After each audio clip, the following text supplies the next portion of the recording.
Railway NTPC को ध्यान में रखते हुए साइंस की एक सीरीज स्टार्ट की जा रही है।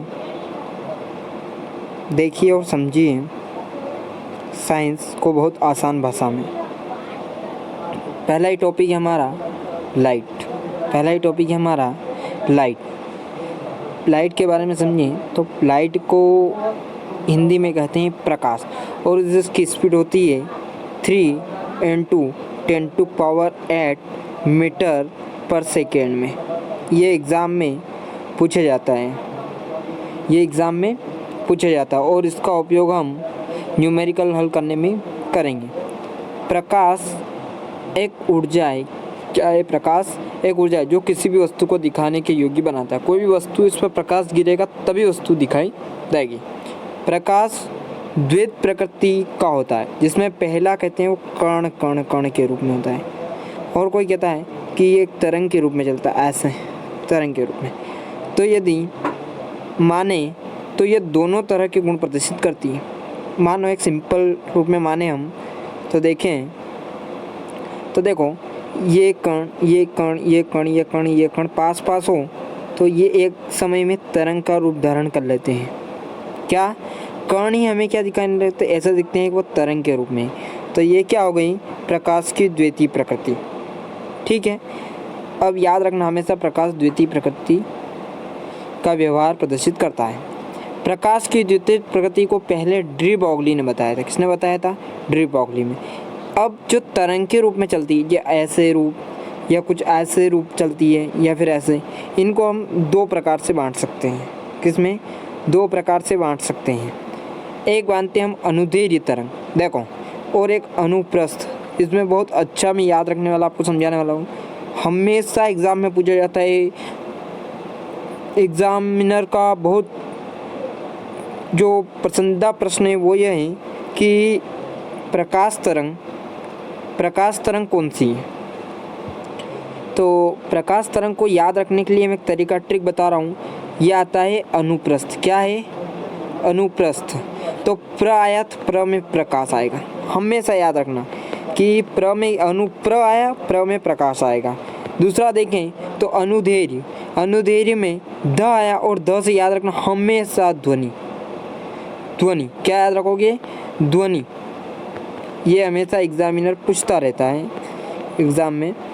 अब कुछ अनुप्रस्थ जो अनुदैर्ध्य तरंग होती है वो, और मतलब अनुदैर्ध्य तरंग, ये क्या होती है इसके बारे में हम समझते हैं। जब तरंग की गति और अक्ष के बीच का कोण कौन सा? 0 डिग्री हो। जैसे ये अक्ष क्या है? ये अक्ष है, और ये 3 अक्ष लिए। इन तीनों अक्ष पर जब तरंग गति और अक्ष के बीच का कोण क्या हो? 0 डिग्री हो, तो वो कौन से आएगी? अनुदैर्ध्य होगी। क्या होगी? जो ऐसे चलती है, ये ऐसे।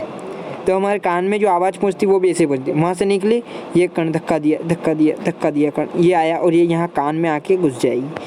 तब ये क्या होती है? अनुदैर्ध्य तरंग। क्या होती है? ये अनुदैर्ध्य तरंग। और देखे कोई प्रकाश तरंग ऐसे चलती है लाइट की तरह। तो ये लाइट की तरह मतलब प्रकाश अनुप्रस्थ तरंग। कौन सी?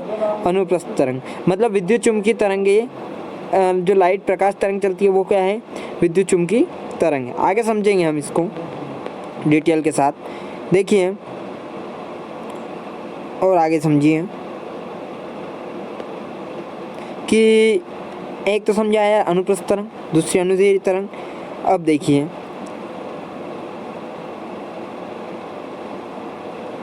हम समझते हैं यहाँ पर कि अनुप्रस्थ तरंगों एक प्रकार के जिसमें एक तरंग 2 भिन्न अक्षों से गति करती है। क्या होता है? मतलब विद्युत चुम्बकीय तरंगों के बारे में समझ रहे हैं हम कि ये 3 अक्ष, देखो आप ऐसे मानो 3 अक्ष। क्या मानोगे? 3 अक्ष को ऐसे मानोगे कि ये एक अक्ष, ये दूसरा अक्ष, ये तीसरा अक्ष। इसमें जेड को ऐसे दिखा रखा है, ये जेड को इधर, यानी अंदर साइड है, ये यानी बाहर साइड है। ठीक है, तो यहाँ पर इसको नाम देते हैं वाई, इसको नाम देते हैं एक्स, इसको नाम देते हैं जेड। जो प्रकाश की तरंग इधर देखना, ये यहाँ पर दिख रहा है, ये वाला देखा यहाँ पर देखना कि एक कोई एक्स अक्ष के साथ जा रही, ये एक्स अक्ष के साथ जा रही, ये वाली इधर जेड वाली, और ये एक्स अक्ष है, ये अनुप्रस्थ तरंग है। क्या है? अनुप्रस्थ तरंग, जो ऐसे चलती है। ठीक है, अब आगे देखिए। अब परावर्तन, मोस्ट इम्पोर्टेंट एग्जामिनर पूछता है यहाँ से कोण के बारे में 100% पूछता है। क्या पूछेगा एग्जामिनर कि जब आपतित किरण आ रही है तो आपतित, जा रही है परावर्तित होकर परावर्तित। देखो यहाँ समझ लो, दोनों को समझा देता हूँ। आ रही तो आपतित, जा रही तो परावर्तित। और यदि ऐसे नहीं हो, नहीं जब आई और इधर गई तो अपवर्तित। आई और एक माध्यम से दूसरे माध्यम में गई, जैसे यहाँ पर वायु था तो यहाँ पर भी क्या है? वायु। यदि वायु से यदि इधर जल में गई तो ये क्या हुआ? अपवर्तन हुआ। क्या हुआ?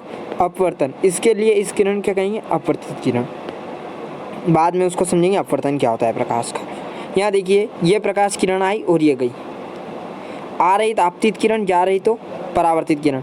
और ये क्या है बीच का? ये अभिलंब है। क्या है? ये अभिलंब है।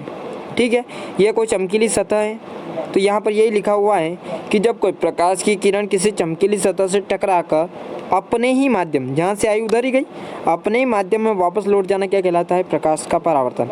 जैसे एक मोबाइल लीजिए, ये मोबाइल बना लीजिए, इस मोबाइल पर कोई प्रकाश की किरण आने दीजिए वापस से। जैसे और भी आप सिंपल उदाहरण घर में देखते हो कि यदि कहीं पानी का टब भरा हुआ है और उधर पहाड़ से प्रकाश आया और बीच में यहाँ पर सफ़ेद सफ़ेद कुछ बनता होगा, देखना, और उसमें चेहरा वेहरा देखते हैं, यहाँ पर देखते हैं चेहरा। ठीक है, तो यहाँ पर बन रहा है, यानी कि इसी माध्यम से है उसी माध्यम में गई, इसलिए प्रकाश का परावर्तन। क्या? प्रकाश का परावर्तन हो रहा है। एक मिनट, अब देखते हैं प्रकाश का अपवर्तन। इससे पहले परावर्तन का कुछ भाग बता देता हूँ मैं आपको कि इसमें एक और प्रश्न यहाँ से पूछा जाता है कि इसका उपयोग कहाँ कहाँ पर होता है। इसका उपयोग देखिए, प्रकाश का परावर्तन का नियम क्या कहता है? नियम कौन कौन से? उसके प्रथम, आपतित किरण, परावर्तित किरण, अभिलंब, तीनों एक ही तल में स्थित होते हैं। ये वाला इस तल में स्थित होते हैं। आपतन कोण का मान, ये वाला जो कोण बन रहा है, ये परावर्तन कोण के बराबर रहता है हमेशा। आपतन कोण का मान सदैव परावर्तन कोण के बराबर। आपतन कोण I और परावर्तन कोण R दोनों क्या होगा? बराबर होगा। क्या होगा? दोनों बराबर होगा। अब देखिए और समझिए कि इसका उपयोग होता है। देखिए कि प्रकाश का परावर्तन, आपतन, इसका उपयोग होता है दर्पण से प्रतिबिंबन। देखिए अपने ऊपर प्रकाश गिरता है, ये यहाँ से कांच है, यहाँ से प्रकाश यहाँ गिरा और यहाँ पर चेहरे दिखता है।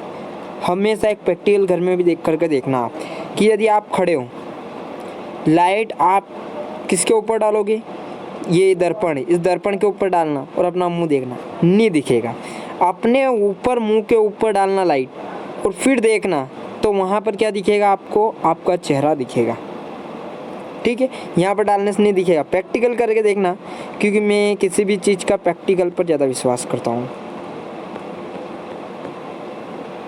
अब और समझिए, रंग विभेदन करने में भी इसका उपयोग होता है। किसमें? रंग विभेदन में। दर्पण प्रतिबिंब बनाने में भी इसका उपयोग होता है। देखिए प्रकाश का अपवर्तन। प्रकाश का अपवर्तन क्या होता है? जब कोई प्रकाश किरण एक माध्यम से दूसरे माध्यम में जाती है, इसे प्रकाश का अपवर्तन, अपवर्तन कहते हैं। एक माध्यम से दूसरे माध्यम में गए तो अपवर्तन। जैसे वायु, जल और जल से वापस कांच में गई। देखिए ये तीनों में एक घटना आपको प्रैक्टिकली बता देता हूँ, प्रैक्टिकली कहाँ होता है।